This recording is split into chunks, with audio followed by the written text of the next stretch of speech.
Hey guys, one of the questions that I'm asked most often is whether people should niche down or choose to be more of a generalist when it comes to copywriting and content marketing. And the truth is, there are pros and cons to both paths. So let's take the first one. If you know what industry you want to write for, if you're really passionate about a certain topic or niche, whether it's home renovation to marketing to tech to science to health, that can be a great way to establish yourself as an in-demand expert. If you already have a background in those topics, it can be an amazing foot in the door to connect with those brands and to differentiate yourself from other writers who might be vying for the same jobs. And the more you start to write in that industry, the more you're going to collect samples geared towards that. So you're going to have more samples to then show other brands in that industry and continually build a larger and larger body of work and a stronger foothold in that market.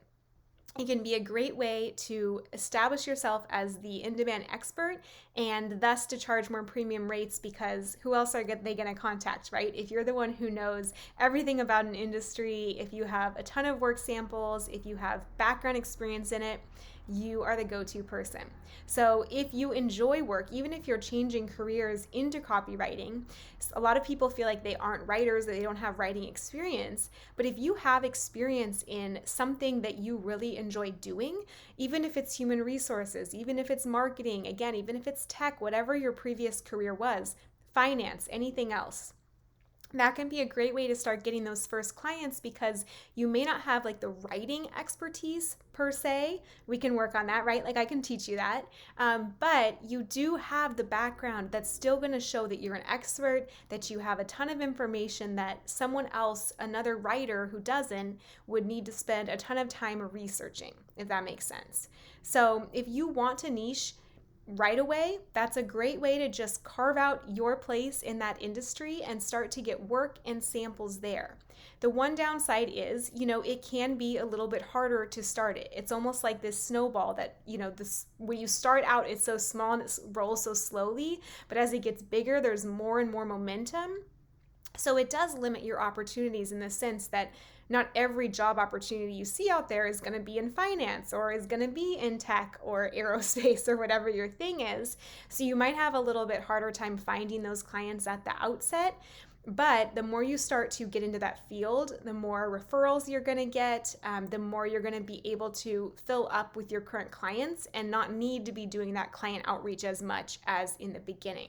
So it's just something to be prepared for. And you might want to be a little flexible in the beginning, where maybe you ideally want to work for this one industry and you set your sights on that and you really spend time actively pursuing those opportunities every day. But to build your body of work and your expertise and get good at different styles, you stay open to other opportunities, either in other formats or industries as well. So there's a lot you can kind of play with there. So on the flip side, let's say being a generalist. So that's kind of how I feel like I started, really unintentionally. I mean, I was just trying to find what worked in the beginning, right? But I would really apply or be open to any opportunity that I saw. And it was a great way to get experience quickly, because it put me in touch with a lot of different types of projects, a lot of different brands. And those all grew into referrals. Those all grew into more work, more hours.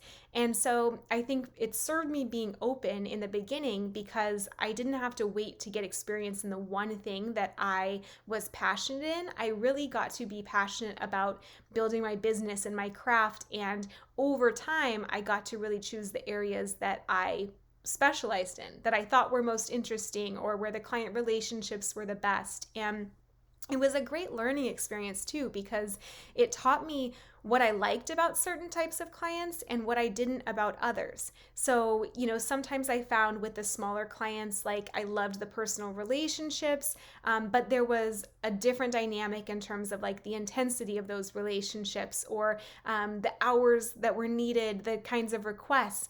Whereas sometimes with the bigger companies, maybe the work wasn't my like ultimate passion, depending on what the company was, but the relationship with that company was so good that I really enjoyed the working experience. I learned a lot. I got to access bigger projects and more sophisticated teams, and get to work on projects that just felt really seamless and weren't as maybe like closely managed, right? So it gave me a lot more like freedom as a writer, and owner of my abilities. And honestly, even owner of my workday and my schedule and stuff. And so it's not to like bash or reward either one. It's just to say, I got to learn what I liked best, and I only did so because I experimented with so many things.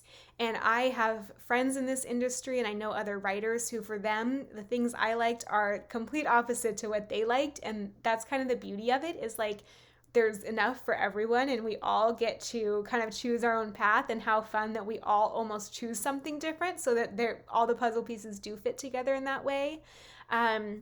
But I would say that that's just something to think about as well, that it's really like not one is better than the other. If you know right out the gate what career goals you're working towards and what industry you want to write for, that's going to serve you. And if you don't panic. You don't need to, because you're going to get a lot of value out of that. And over time, you might either refine what you want to work on, or you might find that you love the variety, that you love being able to work on different projects and different kinds of clients and jump between them. And that feels more stimulating than the same thing all day, every day, too.